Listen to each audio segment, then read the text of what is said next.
sa kanyang panahon. Paano nga ba ang pagkakaroon ng mapagpatawad na puso na napuno na ng paghihiganti at puot? Mga kaibigan, tunghayan natin ang naging karanasan ni Amanda sa ating dunang sa kanyang panahon.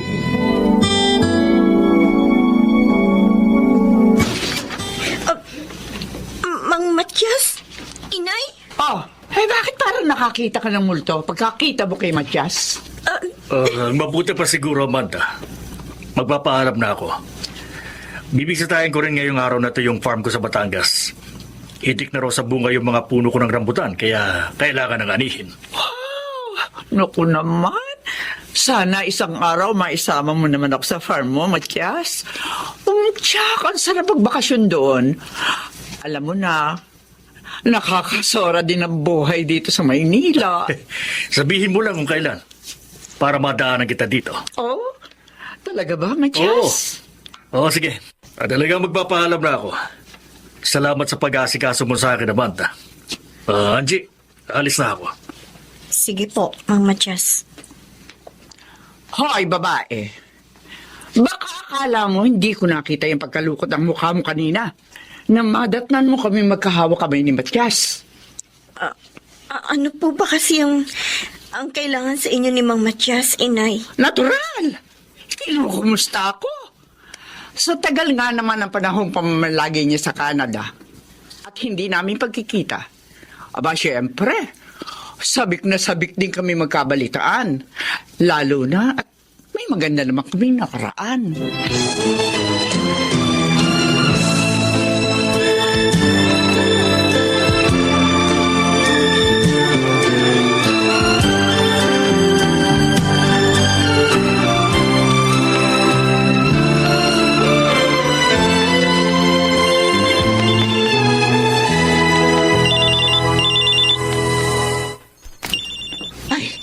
Anak ko, si Ramon. Siyang tumatawag mula sa Jeddah. Hello, anak! Inay, Ay, kumusta? Ay, naku, lagi ko talagang inaabangan ang mga tawag mo. Na-delay na nga nang na-delay yung pag-uwi mo dahil dyan sa pandemya. maayos naman po ang kalagayan ko dito, Inay. Baka nga hindi mo na ako makauwi. Hindi dahil sa pandemya, kundi may bago akong project. May ospital kaming sisimulang itayo rito. Kasama ako sa mga Filipino engineer na mamamahala sa construction. Ibig palang sabihin, matatagalan ka pa riyan sa Jeddah, anak. 3 taon ang pinirmahan kong bagong kontrata, Inay. Hanggang matapos ang proyekto. Isa nga ho pala, may iba ako. Kumusta ang mag-ina ko? Hindi sinasagot ni Amanda ang mga tawag ko. Mulat sa pulang umalis ako sa Pilipinas, madalang kami magkausap. Binababaan agad ako ng telepono. Si Angie, madalas naman kami magkausap sa video chat sa messenger ng anak ko. Ay, kung tungkol kay Amanda, alam mo naman na hindi kami nakikibuan yung asawa mo. Kaya, hindi rin kami nagkakausap tungkol sa mga bagay-bagay. Si Angie, madalas dito ang apo ko. Lalo na kapag hindi sila nagkakaunawa ang mag-ina. Hanggang ngayon, matigas pa rin ang kalooban ni Amanda. Ay, tulad nyo ni Angie. Hindi rin niya ako magawang tanggapin at mahalin.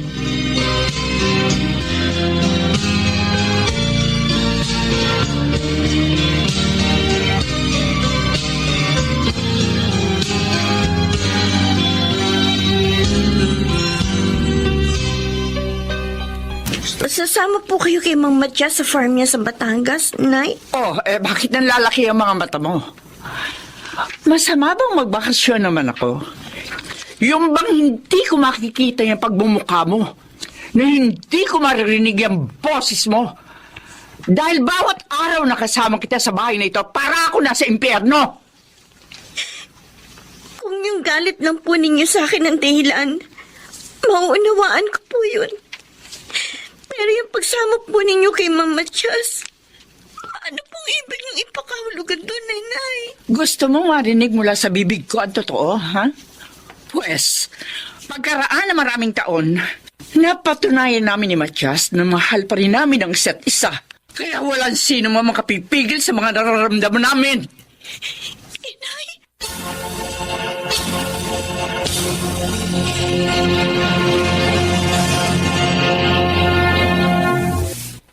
Wow! Napakalawak ng farm mo, Matias. Ang dami mong tanim na fruit-bearing trees. At ang hangin, sariwa. Pati huni ng mga ligaw na ibon, ang sarap sa pandinig. Pakiramdam ko tuloy, para ako nasa paraiso sa lugar na ito. Ang totoo, ang farm sana ito ang sorpresa ko sa'yo. Pagkatapos sana ng ating kasal. Pero hindi na nga nangyari. Dahil dinukot niya ako isang araw bago ang ating kasal. Dinala sa isang lumang bodega at doon, paulit-ulit na pinagsamantalahan. Halos mabaliw ako sa kahanap sa inyo doon. Ginalugad ko ang lahat ng lugar, pero hindi ko kayo natagpuan. Hanggang ngayon, hindi pa rin nawawala sa dibdib ko ang puot sa ginawang pagyurak ni Ramon sa aking pagkalalaki.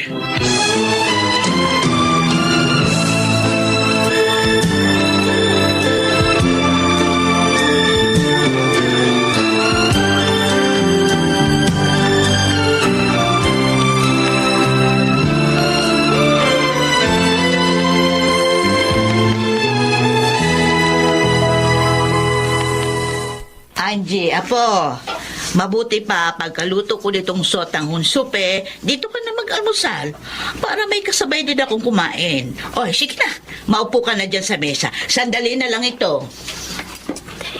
Hindi pa rin po bumabalik si Inay. Mula nung sumama kay Mang Matias sa Batangas. Ay, wala tayong magagawa sa mga desisyon ng nanay mo. Simulat sa pool, wala siyang pinaninindigan kundi ang tigas ng kanyang kalooban. Bakit mo kasi sumulpot pa si Mang Matias sa buhay namin, Lola? At saka ano po bang gusto nilang palabasin ni Inay? Na itutuloy nila ang naging relasyon nila sa nakaraan? Kahit pa may mga pananagutan na sila? Ay, hindi ko rin alam po. Pero siguro, sa pagdaan mga araw sila rin yung makakasagot sa tanong na yan. Naniniwala pa rin akong may kamalayan pa rin sila sa buti at... Matias, Ay, ikaw pala, Densyo. Hindi ka pa rin natutulog? di ba kuya? Nakita kitang nakaupo rito sa ilalim ng puno kaya lumapit ako. Alam ko kuya, nadaram ako. May pumapag-abag sa'yo. Ayaw kong patalo sa konsensya ko, Densyo. Gusto ko pa rin magiganti kay Ramon. Nagagawin niya sa akin si Amanda. Sa asawa ko nasa Canada, na pinaniwala akong anak ko ang tinatala niya. Pero hindi pala. Gusto kong magiganti sa mga taong winasak ang buong pagkatao ko. Alam mo ba yun? Kuya, kapag itinuloy mo ang pag-iigante, isipin mo kung ilang kaluluwang magdurusa mula sa panig ni Amanda, mula sa panig niyong mag-asawa, 10 ng inyong mga anak na naghihintay pa rin ang pagbabalik mo sa Canada. At ano, Densyo? Lulunukin ko na lang ang pride ko sa mga nangyari. Hindi ko na ba hahanapan ng hustisya ang mga sakit ng loob na dinanas ko? Kami ni Amanda. Huwag niyo nang hayaang pati mga sarili niyo masaktan niyo. Dahil lamang sa sobrang galit na nararamdaman niyo ni Amanda. Huwag niyo nang hayaang lumalim pang mga sugat na nasa inyong mga puso. Sa huli, walang pinakamahirap kundi ang pagbabayad sa kalungkutan.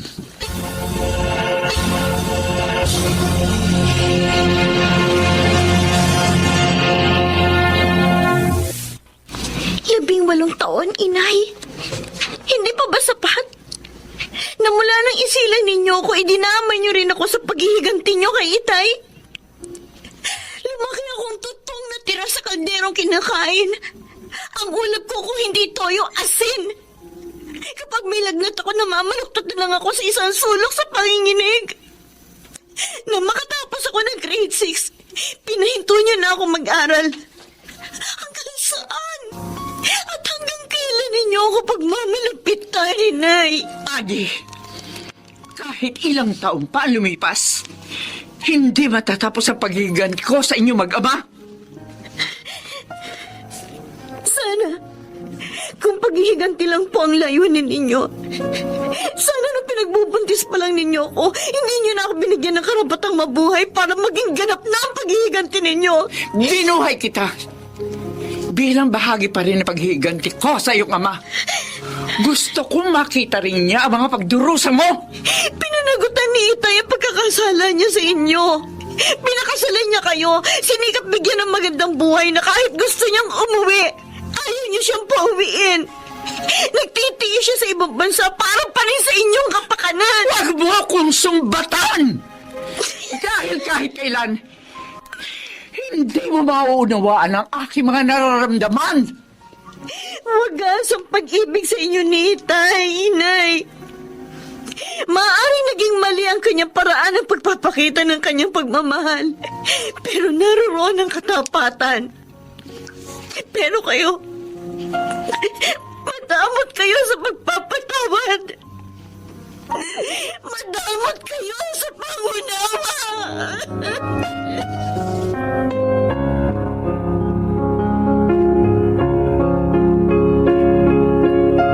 Kuya Matias, para kaninong sulat na ito?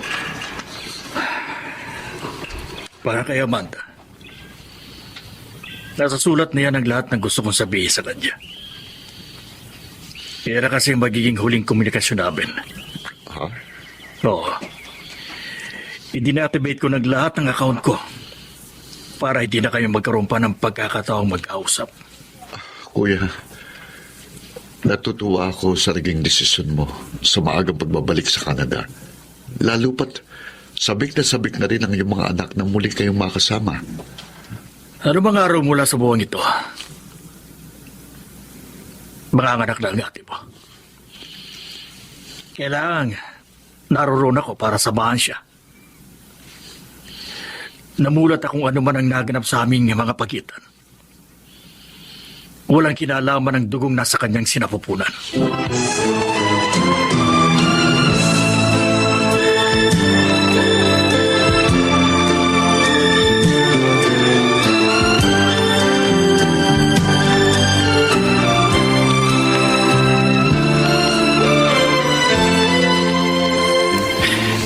Tama ka, Matias. Huwag na natin gawin. Ang tatay mo ba ang kausap mo sa cellphone? Opo, Inay. Akin na yung cellphone mo. Kakausapin ko siya. Opo, eto po, Inay, ang cellphone ko. Hello, Ramon? Oh, kumusta? Amanda, totoo ba? Totoo ba ang boses mong narinig ko? O bakit? May iba pa bang boses ng Amanda sa buhay mo? Alam mong wala, Amanda. Alam mong sa buong buhay ko, ikaw lang. Ikaw lang talaga. Hihintayin ko ang pag-uwi mo, Ramon, ha? Mamarkahan ko sa kalendaryo ang bawat buwan at taong lilipas. Habang hinihintay ko ang pagbabalik mo.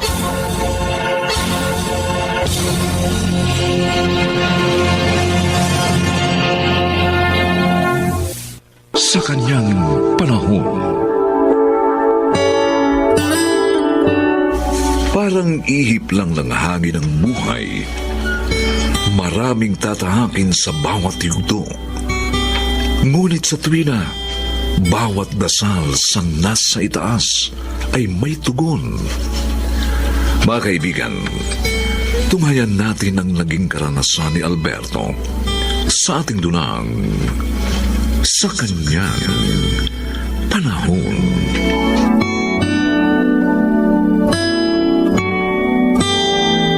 Lintik naman, Alberto! Maghapon magdamag kang tumunganga doon sa pier, pagkatapos ngayong umaga umuwi ka, sasabihin mo, hindi ka nakalabas. Check pa man din yung destinasyon mo. Pero gutom naman kami ng mga anak mo. Silang kasing barkong dumating. Kaya di nakasama yung pangalan ko sa mga tinawag. Para namang hindi mo alam ang patakaran sa trabaho namin. Ang daming diskarte sa Pierre. Kung gagamitin mo lang yung utak mo, hindi tayo kakapusin ng pera. Ano naman ang gusto mo? Maglabas din ako ng mga kargamento? Katulad ng mga kasama ko. Oo! Lahat ng kaya mong ilabas mo. Tinuturuan mo na ako magnakaw sa sinasabi mong yan, Laila. Kung yun ang solusyon sa buwisit na kahirapan na ito, o hindi magnakaw ka, yun ang gusto kong gawin mo, narinig mo?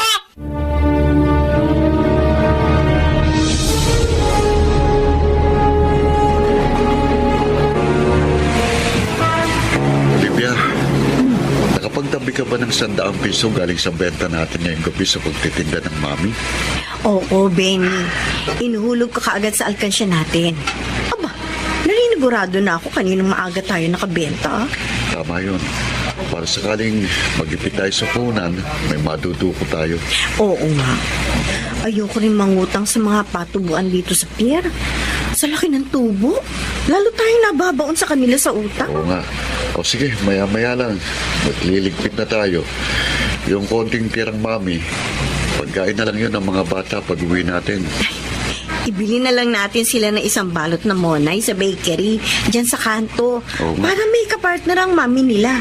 Mami at monay lang. Masaya na yung mga anak natin. Kasi nga, para na rin daw silang kumain sa dim sum house.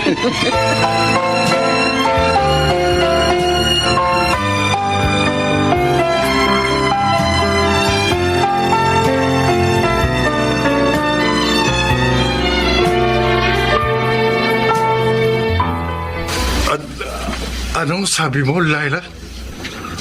Di mo ba narinig? Sabi ko ayoko na makisama sa'yo. Maghiwalay na tayo. Paano sinulan? Hindi mo ba iniisip na magiging kalagayan niya kapag umalis ka?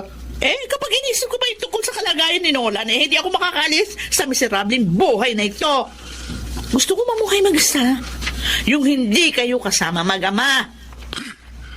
Napaka-imposible mo, Laila. Napaka-makasarili mo. Ikaw ang makasarili, Alberto. Kahit sa sarili mo madamot ka, mamamatay ka ng dilat sa gutom dahil lang sa prinsipyong pinaninindigan mo. Ayoko madamay sa katangahan mo.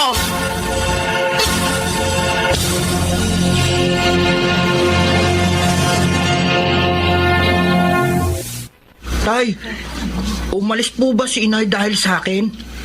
Hindi, anak. Umalis siya dahil mahal niya tayo.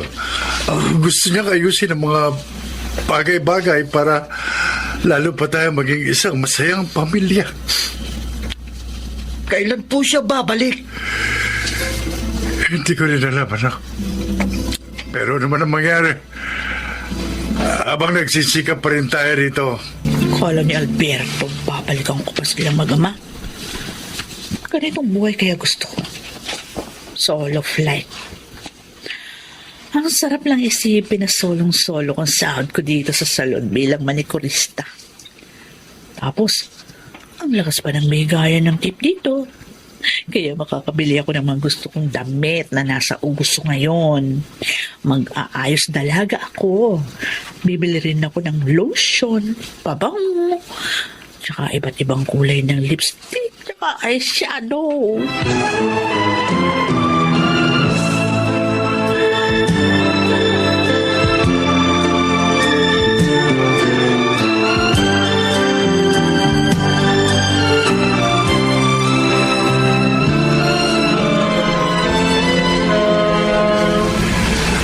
Yan bang 5 sako ng kalamansing nasa gilid ng tindahan namin ang tinatanong mo, Alberto? Taga Mindoro may-ari ng mga yan. Hindi sumipot yung kausap niyang customer dito sa pier. Kaya kaysa magbayad ulit siya ng bill of lading, pabalik. Iwan na lang niya ang mga yan. Pamigay ko na lang daw sa mga tao dito. Ibig mong sabihin talagang hindi na niya babalikan ng mga ito? Hindi na. Palagay ko, marami siyang aning kalamansi sa Mindoro. Kaya hindi na siya nag-abalang iuwi ulit ang mga yan. Kasi naisip ko pwedeng ibenta ang mga ito ng per kilo doon sa palengke. Doon ba sa bagsakan ng mga gulay sa Divisoria? Ba, oo nga no.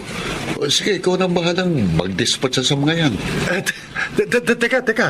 Kumuha ka na rin ng para sa'yo. Ayun. Alagay ba, akin ba lahat ng ito? Ba, siyempre, hati tayo. Marami pa yung isang sakong ibinigay niyo sa akin nung nakaraan. Ha? Pinamigay ko na nga rin yung iba dahil masyadong mabilis mahinog. Kaya sige na, ikaw na bahala kung paano mo gagawing pera ang mga yan.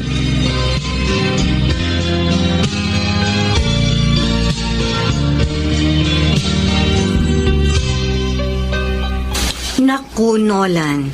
Hindi ka dapat nangahas na pumunta rito sa pier na nag-iisa. Napakabibilis ng mga sasakyan sa highway.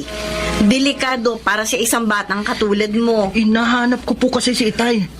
Kanina pa po siya hindi umuwi. Nagpunta siya sa Asuncion Market. Magbebenta roon ng mga kalamansi. Kalamansi po? Oo. Bakit? Wala lang naman po siyang labas dito sa pier, Aling Olivia. Walang dumating na barko. Kaya wala na namang labas ang tatay mo. Halika, kumain ka muna ng mami. Alam ko, kaya mo hinahanap ang tatay mo, hindi ka pa kumakain. Pero kahit tapos ka nang kumain, hindi pa pwedeng umalis ka dito. Delikado yung palakad-lakad dito sa pier. Kaya dito ka lang muna sa tabi ko habang hinihintay mo siyang makabalik.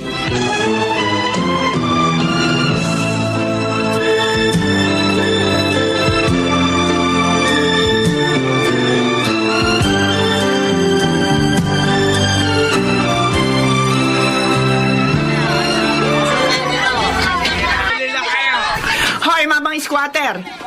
Bakit bigla ka nalang pumwesto sa harap ng warehouse ko? Hindi mo ba alam na bawal magtinda sa harap nitong Asuncion Market? Pasensya na ho, Mrs. Dito ko na ho nahila itong kariton ko nang magdatingan yung mga nanguhuli ng illegal vendors. Pasensya na ho talaga. Ay, hindi ko tinatanggap yung panghihingi mo ng pasensya sa pang-aabala sa harap ng pwesto ko. Ang mabuti pa, ipasok mo lahat dito sa bodega ko yung 5 sako ng kalamansi mo. Ho? Pero bakit to? O ano, ititimbre kita sa mga nanguhuli o ibibigay mo sa akin lahat yung paninda mo?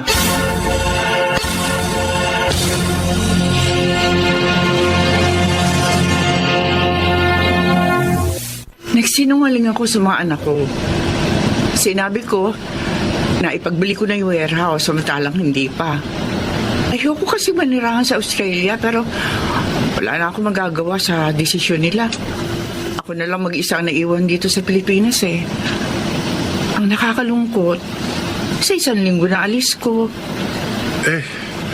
Ang dami pa ho nitong lamang mga sibuyas, patatas, carrots at bawang. For delivery na mga yan para sa mga suki ko restaurants.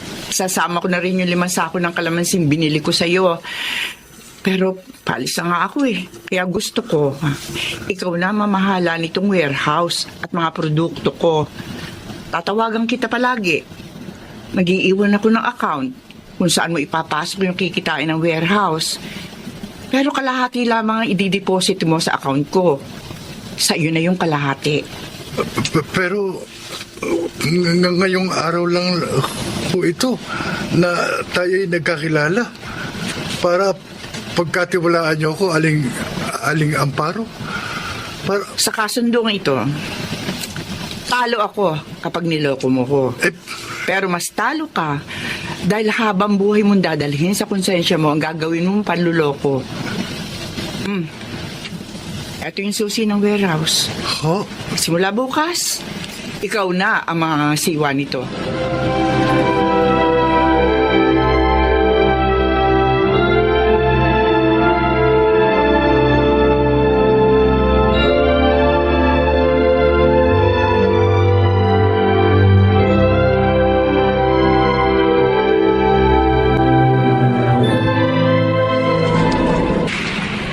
Ang ganda naman ng deal ng Aling Amparo kay Alberto tungkol sa warehouse, ano, Olivia? Oo, Benny. At kapag napalago pa raw ni Alberto yung warehouse, sa kanya na yun ibebenta ng matandang babae kahit daw hulugan system pa. Kalain mo, may mga kwento pa rin pala ng ganyang kabaitan sa panahon ngayon. Parang hindi ako makapaniwala. Tayo kaya, Olivia, may ganong puwang kaya sa mundo na naghihintay sa atin? Oo naman. Hanggat nananatili tayong nangangarap, hanggat nananatili tayong mabubuting tao, Benny.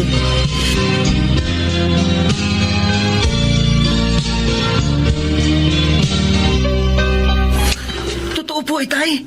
Dito na rin po tayo titira sa warehouse. Ang sarap po rito. Ang lamig ng aircon. Oo, Nolan. Kailangan kasing matutukan ko ang purchase at delivery ng mga produkto dito sa warehouse. Nangako ako kay Aling Amparo na pangangalagaan ko ang kanyang mga iniwan dito. At ikaw, tutulungan mo rin ako. Ikaw ang magsisilbing tindero sa harapan ng mga perkilong tinda natin. Sakto po yun, Tay. Doon ko po mapapractice ang galing kong kumwenta sa math. At galingan mo, ha? Aba, bilang paghahanda na rin sa pangarap mong pagiging isang mahusay na accountant. Tay, parang si Inay po yung papasok dito sa loob ng warehouse, oh. Ayan, oh. Ang sabi ni na Benny at Olivia, dito ko rin kayo matatagpuan. Ikaw nga, Layla. Nagbalik ka. Huwag mong isipin nagbalik ako. Dahil maayos na ang buhay niyo. Mahirap palang mag-isa. Lalo pat kasing kahulugan niyo ng kalungkutan. Sa huli, natuklasan ko kailangan ko kayo para ako mabuhay ng kumpleto sa mundo. Nang lumayo ka, hindi lamang isang buhay para sa atin ang hinangad kong buuin. Higit ako nagsika para sa kinabukasan ni Nolan. Gusto kong maramdaman niyang buo pa rin ang pagkatao niya. Pinrotektahan ko mga pangarap niya. Dahil alam ko, isang araw, magbabalik ka. Alberto, mapapatawad mo pa ba ako? Masyado kong sinukat ang mga kakayahan mo bilang isang asawa. Nag-asal bata ako dahil lamang sa pagiging makasarili ko. Dumaan lang tayo sa madidilim at mahirap na sandali ng buhay, Layla. Pero sa maraming pagkakataong ibinibigay ng nasa itaas, kailangan pa rin nating manatiling isa at matatag sa kanyang panahon.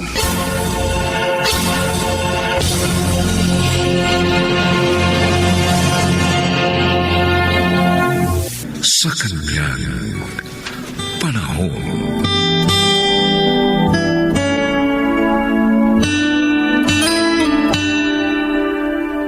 Gaya nga ng sinabi ko, Marilyn, dadaan muna kayo sa supervised trial custody sa loob ng 6 na buwan. Magkakaroon ng mga buwanang pagbisita ang social worker sa inyong tahanan para kumustahin ang kalagayan ng bata sa emosyonal at iba pang aspeto. Nauunawaan ko po, sister. Nakahanda po kaming sumunod sa proseso ng asawa ko. Pagkalipas ng 6 na buwan, ibibigay na sa inyo ng ahensya ang consent to adopt. Kasunod nun, ang pagsusumiti ng petisyon para sa pag-aampon sa family court upang gawing opisyal ang pag-aampon. Tatandaan ko pong lahat ng mga sinabi ninyo, sister. Maraming salamat po sa pag-aasikaso sa aming pagbisita dito sa bahay ampunan. Makakaasa po kayo, magiging maayos ang lahat sa ating mga pagitan.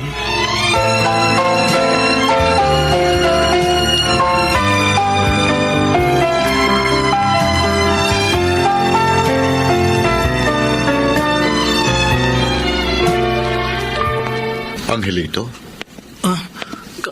Kayo po yung bumisita sa akin dito sa ampunan nung nakaraang buwan. Oo. Ano mo? Handa ka na bang sumama sa amin sa magiging bagong mong tahanan? Opo. kung handa na rin po kayong tanggapin ako. Aba, siyempre, oo. Ako nga pala si Arnel, ang magiging daddy mo. Daddy Arnel, pwede po bang yun ang itawag ko sa inyo?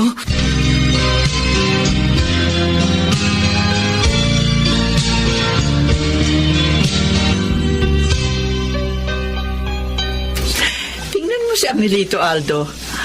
Abay, parang walang kapaguran. Pagkatapos magligpit sa kusina, dito naman sa sala naglilinis. Sa totoo lang, lalong luminis ng gusto ang bahay na ito mula nang dumating ang batang yan. At napakagalang pa ka mo. Aba, ito yung makikita ako, nagmamano. Ako, Aldo, aminin ko, nagdagdag din ang tuwa sa puso ko ang pagdating dito ng Angelito. Napakagaan ang loob ko sa bata. Sana nga maging maayos sa mga bagay-bagay sa pagtira niya rito. Kung ang mag-asawang Marilyn at Arnel lang, wala siya magiging problema sa mga bago niyang magulang. Pero paano kung sa panig ni Angelito magkaroon ng problema? May ibig ka bang sabihin, Aldo?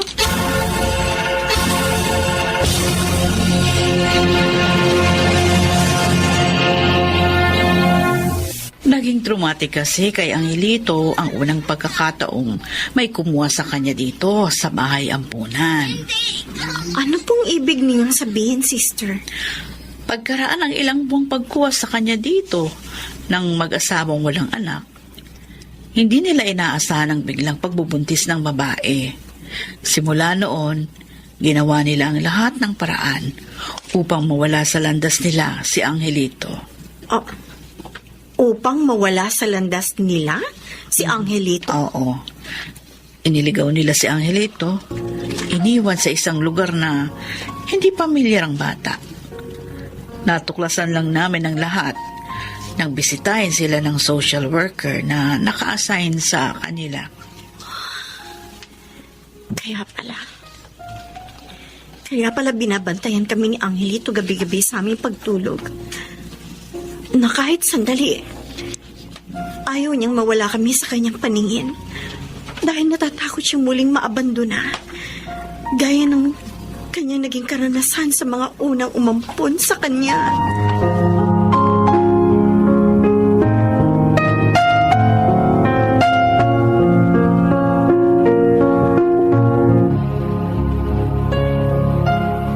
Mami Marilyn, natatakot po kasi kung mawala kayo sa akin ni Daddy Arnel.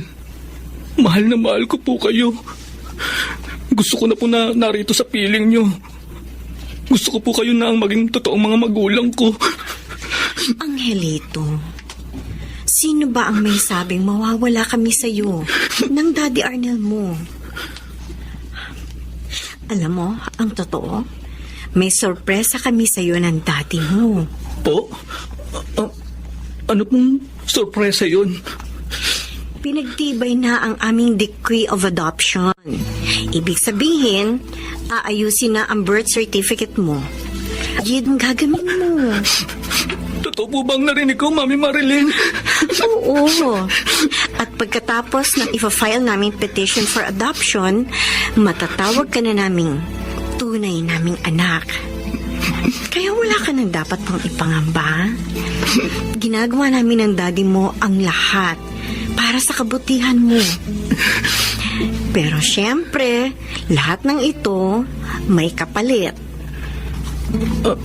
Ano pong kapalit?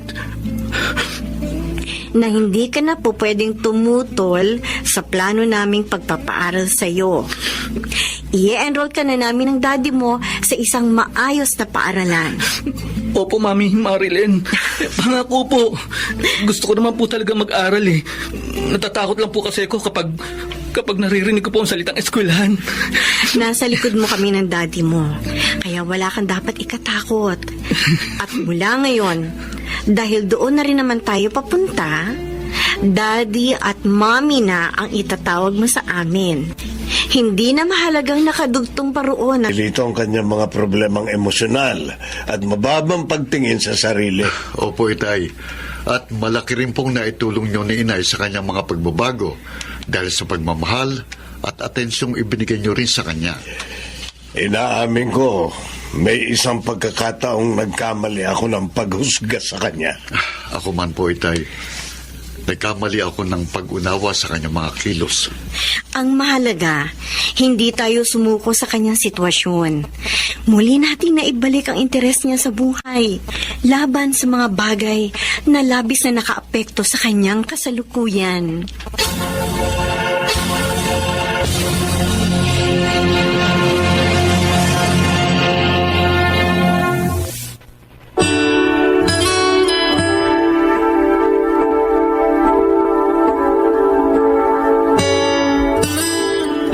Itinuturing na isang malaking sakripisyo ang paglilingkod sa kapwa. Ngunit hindi dapat kaligtaan na kapag kinalinga natin at tinugunan ang pangangailangan ng iba, tayo ay naglilingkod din sa nasa itaas na ating Ama sa kanyang panahon.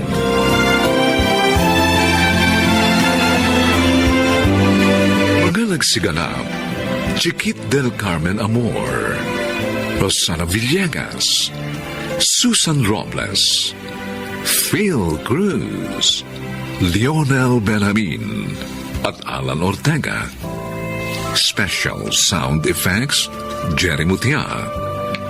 Technical Supervision, Bong Buyar at Eric Lucero. Musical Scoring, Buboy Salonga.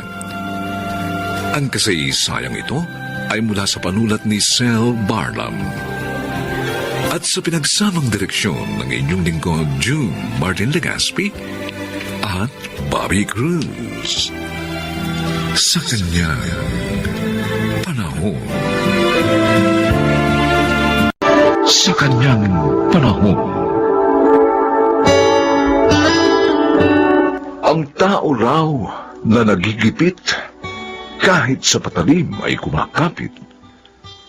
Isang desperadong hakbang upang malutas ang matinding suliranin. Subalit ito nga ba ang tamang gawin upang malagpasan ang isang mabigat na pagsubok? Mga kaibigan, narito at ating pakinggan ang naging karanasan ni Magda sa ating dulang sa kanyang panahon.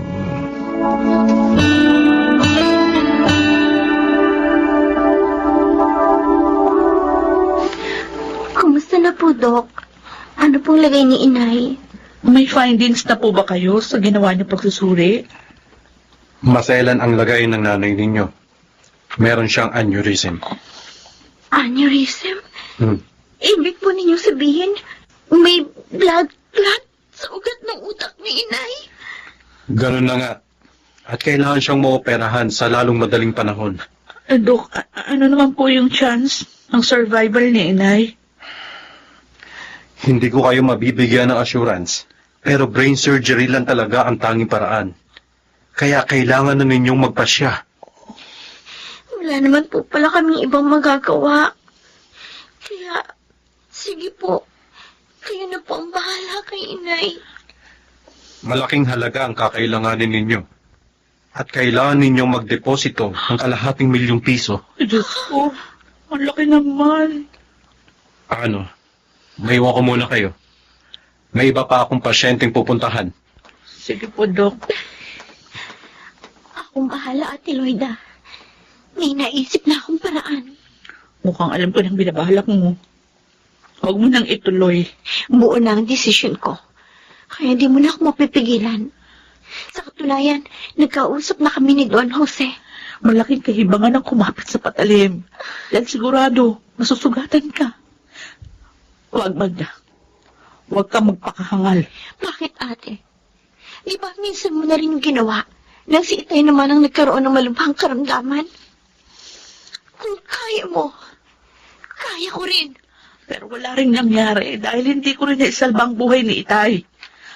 Kaya please lang, huwag mo nang ulitin ang aking pagkakamali.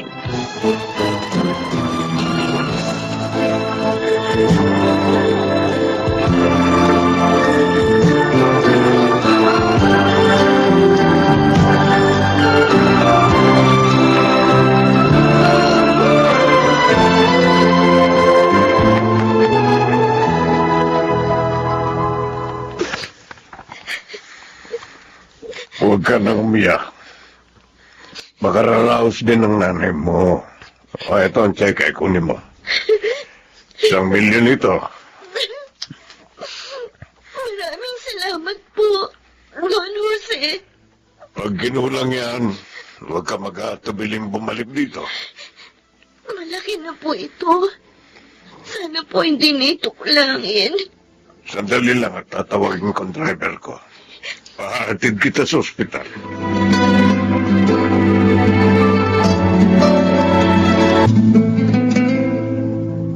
Itinuloy mo rin palang pagpunta kay Don Jose. Hindi mo dapat ginawa yun. Pagtatalunan na naman ba natin ang bagay nito? Wala kang kwenta.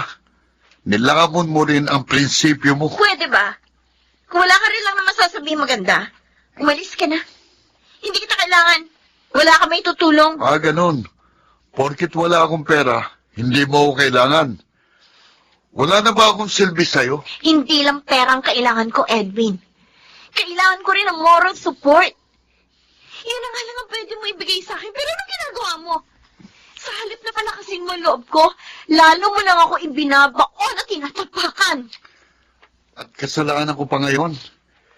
Ikaw ang nagbaon ng sarili mo sa putik. Kaya wag mo akong sisihin. Alam kong ginagawa ko. At kaya ko itong panindigan. Gagawin ko ang lahat alang kay inay. At sa palagay mo ba, matutuwang nanay mo kapag nalaman niyang galing sa putikan ng perang ginamit sa pampa-offer sa kanya? Wala kang alam sa tunay na sitwasyon. Kaya wag mo akong huhusgahan.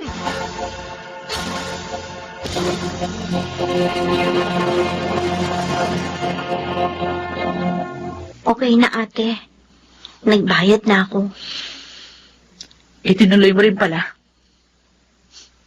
Bagay na bagay nga sa iyong pangalan, Magdalena. Sabihin mo na ang gusto mong sabihin. Ang importante, hindi ko yun ninakaw. Oo, hindi mo nga ninakaw.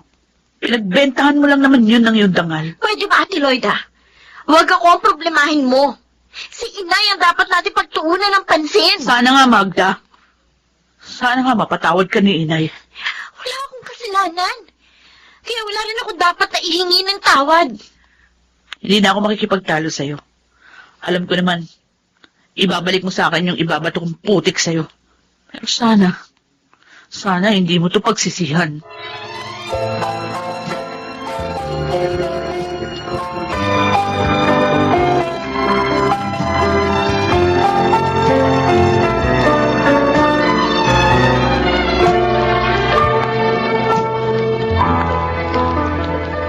Salamat sa Diyos. At nakarecover na po kayo, inay. Normal na po uli ang inyong kondisyon. Maraming salamat sa iyo, anak. At ganon din kay Don Jose. Oo nga, Magda. Maraming salamat. At patawarin mo rin ako kung nag-isip ako ng hindi maganda. Ako rin, Magda. Patawarin mo ako dahil hinusgahan kita. Kalimutan na natin yun. At kung mayroon man dapat na pasalamatan, yun ay walang iba kundi si Lord. Dahil ginawa niyang kasangkapan si Don Jose at ang mga doktor para gumaling si inay. Kaya purihin natin siya sa kanyang pag-ibig at kadakilaan.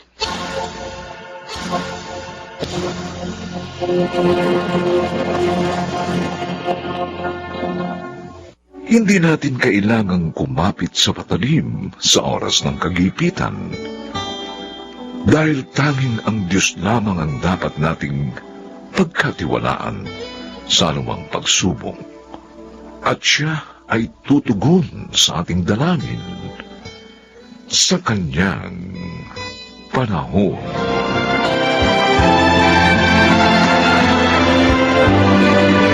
Mga nagsiganap: Rosana Villegas, Phil Cruz, Lionel Benjamin, Chiquit del Carmen Amor, Susan Robles at James Quaton. Special Sound Effects, Jerry Mutia. Technical Supervision, Eric Lucero at Bong Muyar. Musical Scoring, Buboy Sanog. Ang kasaysayang ito'y mula sa panulat ni Toti Sandoval. At sa pinagsamang direksyon ng inyong lingkod, June Martin Legaspi at Bobby Cruz. Sa kanyang panahon.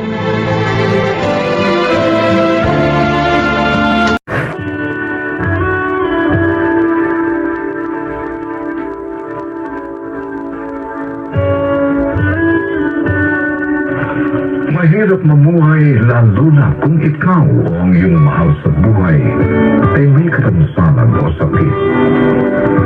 Paano kaya sila mabubuhay sakaling mawala ng hindi inaasahan ang mga taong nagmamalasakit sa kanila? Mga kaibigan, narito po ang naging karanasan ni Teddy sa ating durahan sa kanya panahon. Teddy, anak. Ano, ayos ka lang ba? Oo po, tay. Bakit po ba tayo nandito sa kumbento? Kasi nandito yung madre. Nabalitaan ko na magaling manggamot. Si Sister Gina. Ipagagamot niyo ako. Di ba, alam niyo na walang gamot sa sakit ko. Huwag tayong negatibo, anak. Ako, naniniwala ako na gagaling ka. Walang imposible sa Diyos.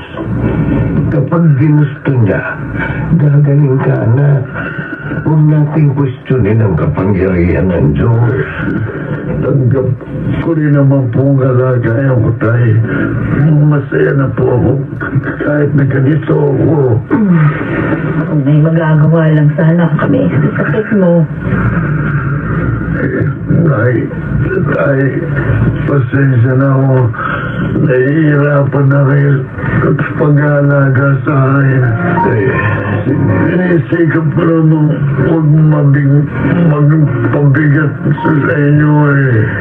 Anak, kahit kailan, hindi ka naging pabigat sa amin ng nanay mo.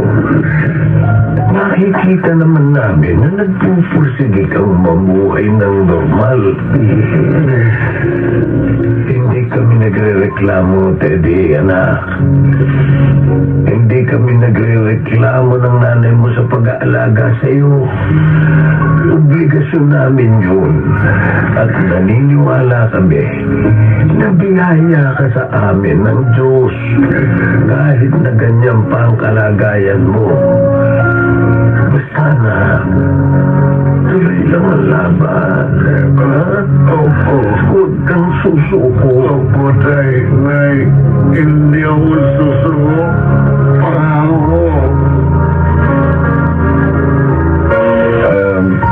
Sister Gina, dinala po namin ang anak namin sa inyo dahil nabalitaan po namin na nanggagamot kayo. Baka po may magawa kayo para sa anak namin. Ganon ba? Sige, titignan ko. Patingin nga ng mga paa mo. Ito po. Ano? Naigagalaw mo ba? Nagagalaw ko naman po. Nagte-therapy ba ang anak niyo? Opo, sister. Ilang beses na namin siya dinala sa therapist. Kaya pala hindi na mahirap sa kanya. Naigalaw ang kanyang mga paa. Sister Gina. Bakit iho? Mapapagalingin yung bago. Hindi, Teddy. Pero ang Diyos, oo. Pero gumagamot po kayo, di ba? Oo, gumagamot ako. Pero wala akong kapangyarihan para pagalingin ng isang tao. Palaging yung tatandaan na hindi ako ang gumagamot sa inyo, kundi ang Panginoon. Siya ang mayroong kapangyarihan. At kapag gusto niya pagalingin ka, gagaling ka. Ako lang ang ginagamit yung instrumento. Sa palagay niyo, gusto ng Diyos na gumaling ako. Siyempre naman. Bakit naman hindi? Mahal ka ng Diyos. Tulad ng pagmamahal ang binibigay niya sa atin lahat. Tama si Sister Gina, anak. Ang mga katulad mo, Teddy, ang pinagpapala ng malaki ng Diyos. Tandaan mo, huwag kang mawawala ng paniniwala sa Kanya. At kahit kailan, hindi Kanya pababayaan.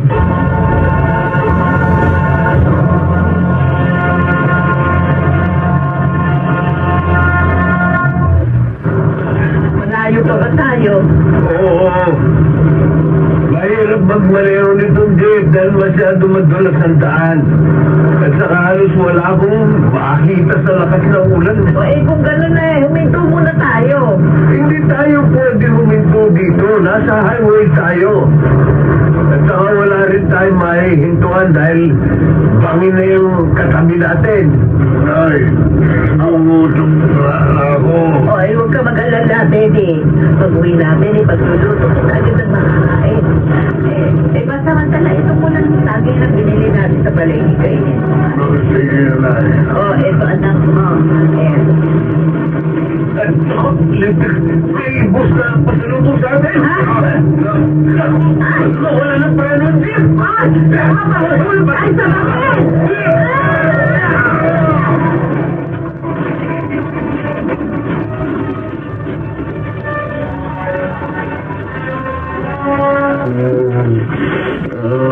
Basta ako.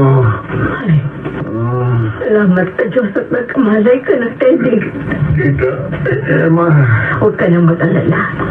Ligtas ka na, sabi sa akin ng mga doktor. Swerte ka. Kasi konting galas lamang ang natamo mo. Nayat, Isay. Kumusta sila? Nasa ICU pa rin sila hanggang ngayon. Sinisikap ng mga doktor na iligtas sila. At hindi mga sugat ang natamo ng mga magulang mo. Diyos ko, sana iligtas niyo ang mga magulang ko. Teddy, eto ng doktor. Malapit sa atin. Oo. Kumusta na po ang pamangkin niyo? Anong oras siya nagkamalay? Ngayon lamang, Dok. Ganun ba? O anong nararamdaman mo ngayon? Ito medyo masakit ang buong katawang mo, Dok. Yung mga magulang ko po pala, kung kumusta na sila. Ikinalulungkot ko pero ginawa na namin ang lahat para may salbang buhay nila pero matindi ang natamo nila mga sugat. Ano ibig sabihin? Patay na sila. Oo. Nakikiramay ako sa inyo. Hindi ba? Anong gagawin ko? Wala na po magulang ko. Huwag kang mag-alala, Teddy. Tutulungan kita sa abot ng makakaya. Ako na rin ang kukup sa'yo. Simula ngayon.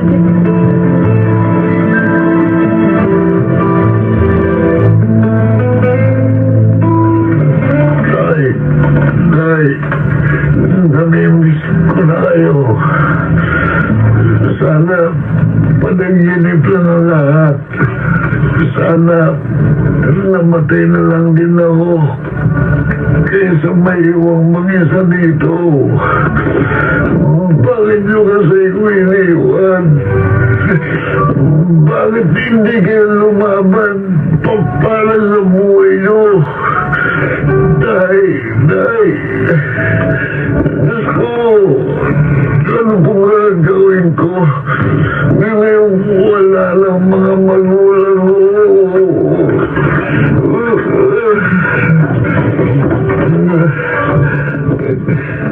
Eddie,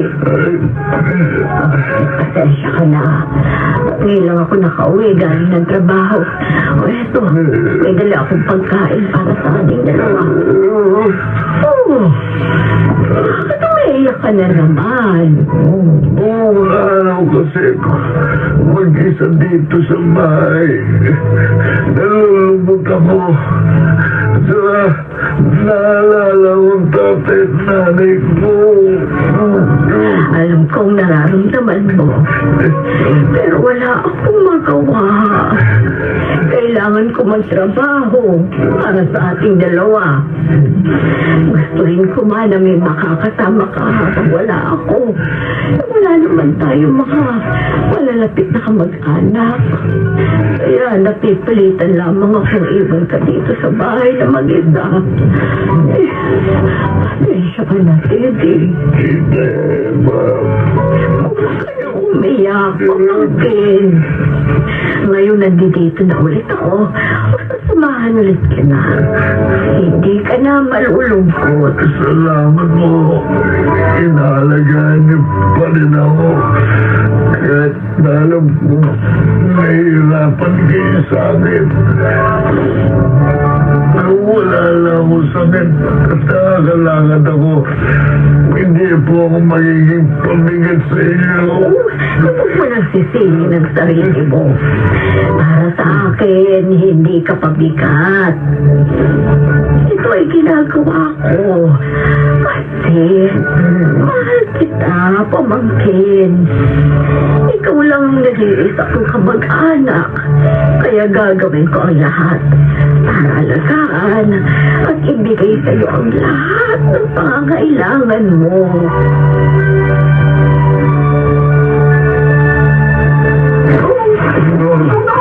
Nakatulog pala ako. Teka, ang paligid. Ba't parang nagkakagulo yata sa labas? Bakit ka? Diyos ko!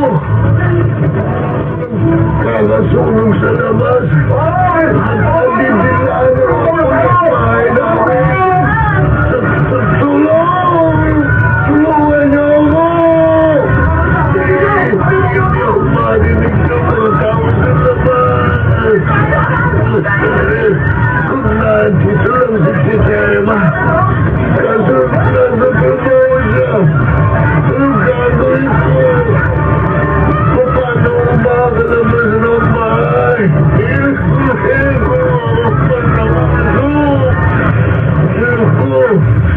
Natatanong mo, nasusunog lang kami ng kusina namin.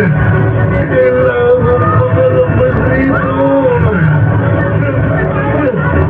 Hindi ko kaya. Hindi ko maigalaw ang mga kamay ko. Diyos ko, ayoko pang mamatay. Tulong! Palawan niyo na! Tulungan niyo ako makalabas sa nasusunog naming bahay!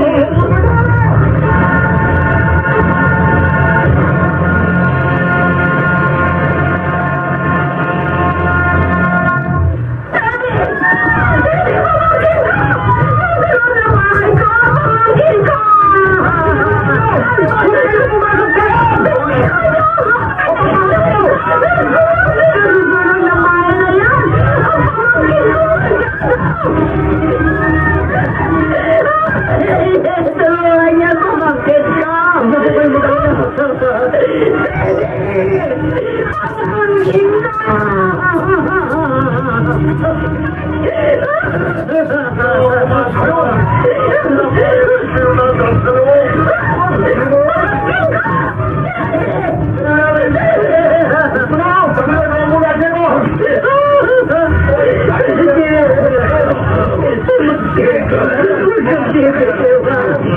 Lumaban ka para sa buhay mo.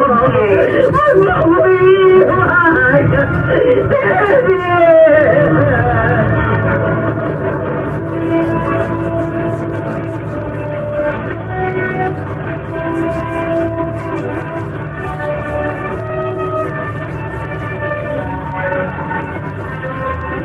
Bakit niyo ako dinala dito, Tita Emma.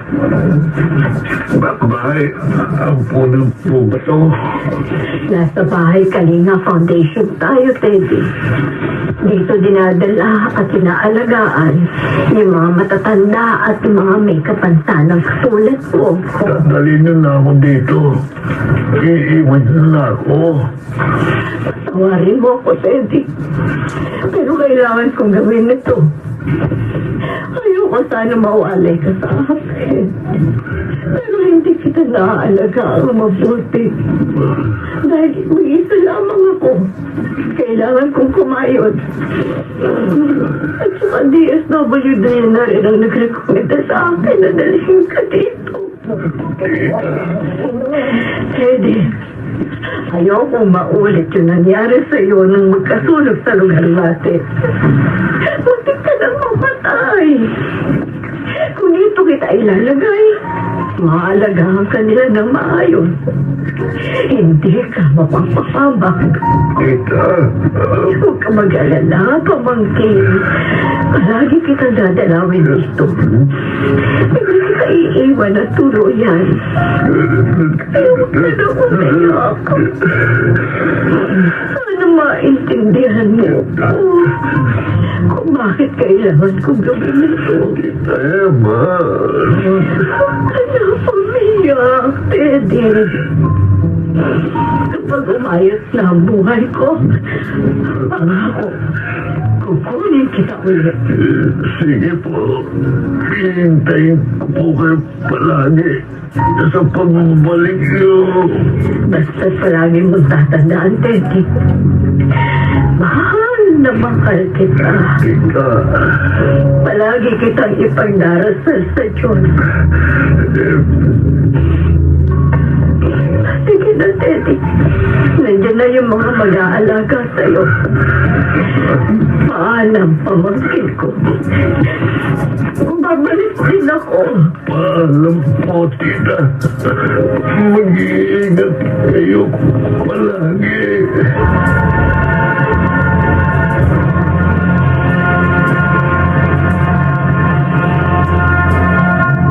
Mahirap man ang sitwasyon ng isang kapamilya o kamag-anak na balondado, gawin pa rin natin ang lahat upang sila'y alagaan.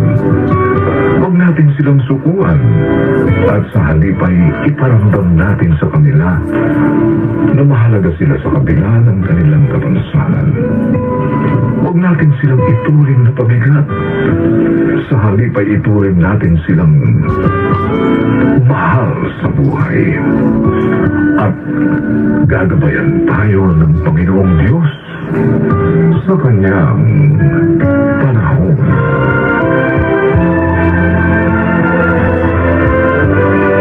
Mga nagsiganap, Phil Cruz, Lionel Benjamin, Rosana Villegas,